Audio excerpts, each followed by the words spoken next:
Thank you. I will show something that is a little bit of my research that I'm doing currently in my PhD under the supervision of Stephen Gage and Camilo Boano, which is about reconstruction in historic areas in Chile after earthquakes. And basically I will show two observations about how emergency measures can have a negative impact on the long-term reconstruction. And as you can see, Chile is almost completely in a seismic area, which is here if you don't know.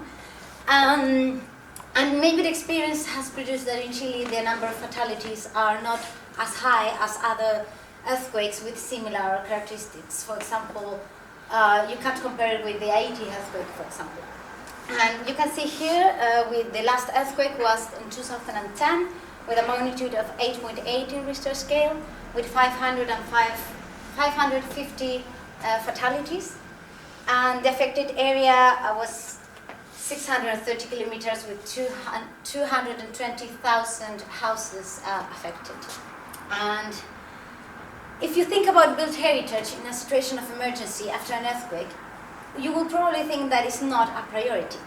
However, they represent the social and cultural identity of their inhabitants, and because they have been built using vernacular building techniques through generations. And among the decisions that produce more impact in the built heritage are the emergency actions, such as demolition and the application of money vouchers directly to the inhabitants. So I will show that in the cases of Chanco and Paredones, both in the earthquake of 2010. And Chanco is located in the 7th region of Chile. It's a typical zone, so it's a historic area. And in this place, demolition took place anyway, which is the red buildings, even when it is an historic area. So basically because of the earthquake, all the regulations, you see there the demolitions, the regulations are overwhelmed basically by the authorities. So a lot of it was demolished even though they didn't have the permission to do it because it's a heritage area. And the other problem is like you don't have technical assistance, and that's a very important point. And even, for example, the firemen can, just check the house as a non-inhabitable house or a dangerous house, which is obviously very, very problematic, because sometimes a building can be listed as non-inhabitable, obviously, but it can be repaired in the future. And even though it can be repaired in the future, because it says as dangerous at the beginning, it's just demolished. And then you can see that sometimes they demolish all the building, and sometimes obviously it can be repaired. And this is one of the typical tea shelters installed in one of the demolished houses.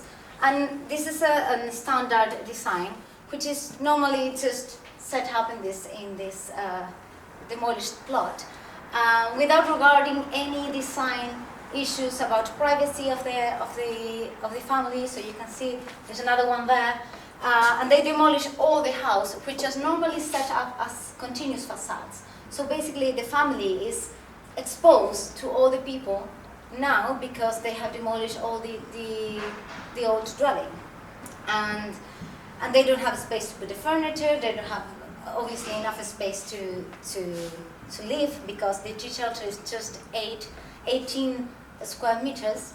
And you have this house, for example, it wasn't that bad, and it was possible to be repaired, and it was completely demolished, and not even the materials were taken in order to be used in the new projects or the construction projects. And the family is so, you can see the tea shelter there, so exposed that they had to put this mesh in order to create some privacy, because otherwise they are just, like in a public square. And in this house, for example, the house was 500 square meters, and the tea shelter is only 18 square meters. So you obviously have a problem where to put all your furniture, where to put all your things. And obviously that affects the way of living, the costume of the families and the way of living. You can see here, for example, this was used to be the house, this whole thing. and it was demolished. And then you can see here, this is the tea shelter, and this is the permanent reconstruction, which is only 50 square meters, because obviously the budget is tight. And obviously that will be open for the next years until somebody else do something. And the next case is Paredones, which is the 6th region of Chile. And basically, in this case, they applied money vouchers directly to people in order to improve the commerce. So if you have a commerce, they will give you money and you will reconstruct your commerce whatever you want, and the way you will ever want. And the problem is, like, they didn't set any technical assistance, so you will have very bad constructions, which are not obviously in the historic vernacular way of building.